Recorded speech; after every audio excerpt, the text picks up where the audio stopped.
Pertama tentu kita harus menyadari ya, setiap ibadah itu pasti digoda oleh syaitan untuk kita tidak lakukan maksimal, atau kalaupun kita lakukan maka berkurang pahalanya.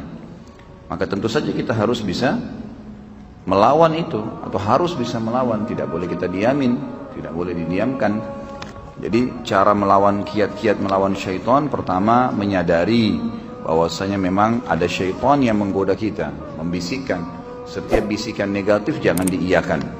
Riaklah, mengkhayalnya, itu harus bisa dilawan. Yang kedua, kita belajar konsentrasi.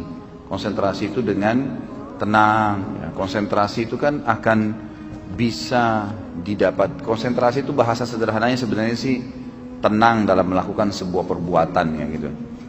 Jadi kita lihat orang-orang yang konsentrasi itu, kalau baca ayat tenang, kalau melakukan satu perbuatan tenang, ya. Dia fokus sehingga memang maksimal dalam gerakan, dalam ucapan, penyampaiannya, tutur katanya, semua tertutur rapi, gitu, tertata rapi. Itu semua karena memang dia coba ya konsentrasi di situ. Jadi kita konsentrasi dalam sholat, dan yakinilah dalam konsentrasi itu setiap gerakan dan ucapan akan ada nilai pahalanya di sisi Allah Subhanahu Wa Taala. Ya. Jadi kita harus bisa tahu itu. Kemudian pada saat syaitan berhasil mencuri sebagian pahala, misal kita tiba-tiba mau mengkhayal, segera kita kembali. Karena Uthman bin Abi Mad'un radhiyallahu anhu berkata dalam sebuah riwayat Bukhari, "Ya Rasulullah, saya setiap kali sholat, sering kadang-kadang saya mengkhayal, kadang-kadang saya kembali." Kata Nabi SAW, itu godaan syaitan yang berjulukan atau bernama khinzib atau khanzab. Ada dua riwayat yang menyebutkan tentang barisnya ini, yang bertengkar di sebelah kiri kuping musalli, yang mengingatkan dia semua apapun yang membuat dia tidak konsentrasi.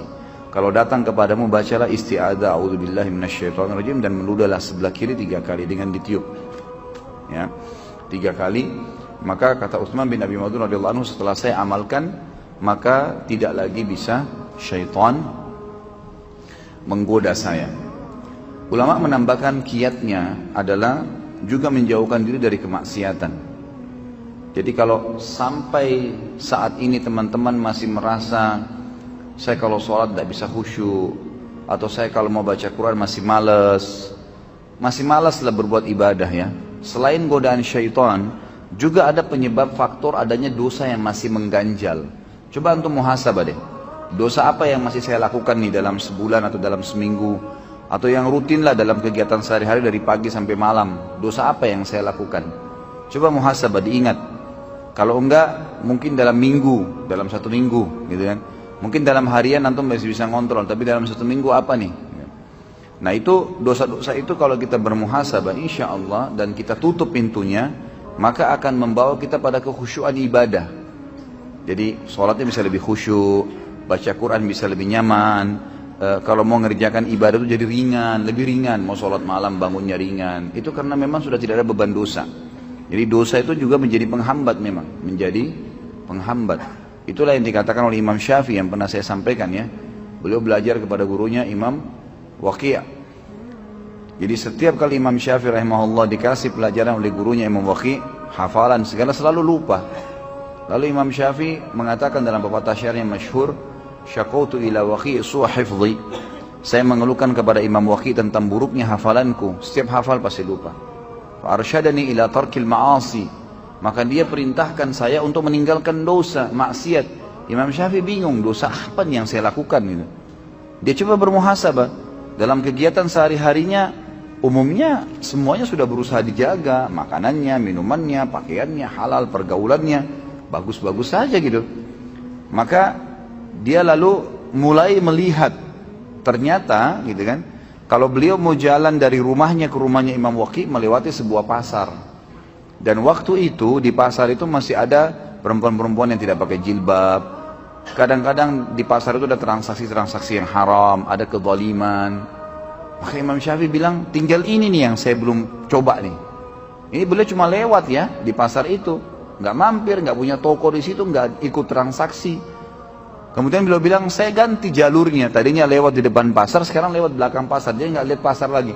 Ke rumahnya Imam Waqi'. Lalu dia hubungkan perkataan Imam Waqi setelahnya, wa akhbarani bi anna ilma nur wa nurullahi la yu'ta li 'asi. Dan disampaikan kepada saya bahwasanya ilmu itu adalah cahaya dari Allah, dan cahaya Allah tidak bisa dikasih, tidak bisa didapatkan kecuali pada orang yang bermaksiat. Dia bilang setelah saya ubah jalur jalan saya itu, maka saya temukan kalau saya buka kitab, kata Imam Syafi'i, buka kitab, maka saya tutup sebelahnya, karena kalau saya buka ketika saya hafal semuanya, gara-gara meninggalkan kemaksiatan. Jadi memang dia bisa menjadi penghambat itu. Coba bermuhasabah. Insya Allah dengan menjaga diri dari kemaksiatan, maka salah satu faktor untuk membuat kita bisa khusyuk dalam ibadah. Yang berhubungan dengan pertanyaan ini, ya, tidak boleh kita mengulang-ulangi sholat, kecuali ada udzur syar'i, batal, keluar angin, tiba-tiba teringat belum wudu, tiba-tiba baru sudah sholat, sementara sholat asar misalnya ternyata baru terdengar azan, belum masuk waktu, berarti itu harus memang dibatalin. Tapi kalau hanya karena tidak khusyuk lalu diulangin, ini godaan syaitan yang lain lagi nih. Karena ini perbuatan bid'ah, nggak boleh ngulangin sholat yang sudah dikerjakan. Karena sudah dikerjakan udah nggak boleh lagi. Ya tidak khusyuk, itu konsekuensinya, resiko kita. Makanya kita harus fokus, gitu kan? Fokus. Masa teman-teman sekalian kalau diundang oleh wali kota datang, kita betul-betul mengatur kata-kata kita, bahkan kita khawatir kalau ada satu kata yang terpelintir salah.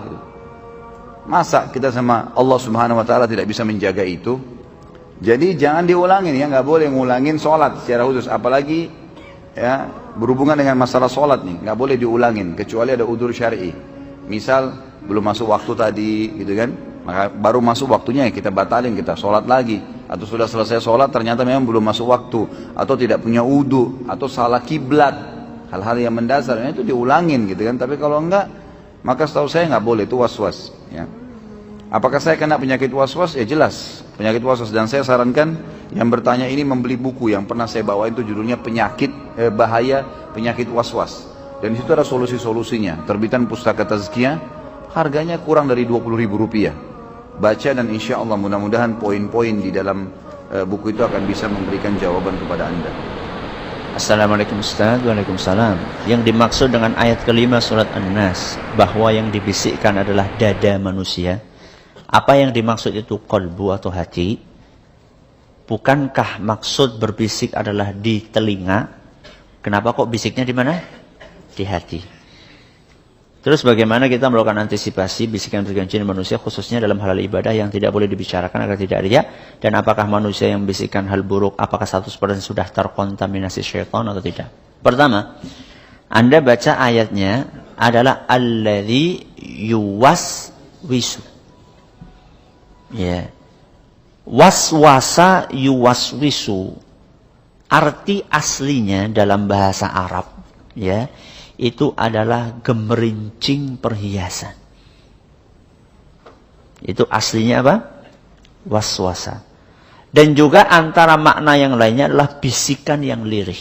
Jadi maknanya itu waswasa itu bukan hanya bisikan saja, termasuk juga gemerincing. Ya. Dan ini menunjukkan bahwasannya gangguan setan itu menggiurkan. Seperti suara apa? Tadi geberincing perhiasan. Dan saking lirihnya sampai tidak terasa bahwa itu adalah gangguan dari musuh bebuyutan kita. Itu arti dari min syarril waswas, ya. Arti dari waswas itu tadi. Kemudian kalau memang dikatakan fi sudur, dada. Sudur itu artinya apa? Dada. Apakah yang dimaksudkan adalah hati atau qalbu? Iya. Kenapa kok kemudian dikatakan bahwasannya sudur bukan qalbu? Kenapa bukan fi qulubin nas? Tapi dikatakan apa? Fi sudurin nas. Kata para ulama kita, karena dada itu adalah rumahnya hati atau qalbu. Jadi qalbu itu ada di dalam dada. Makanya dibahasakan di sini dengan sudur atau dada. Kalau rumahnya aja udah tembus, apalagi dalamnya. Dan nggak mungkin akan tembus.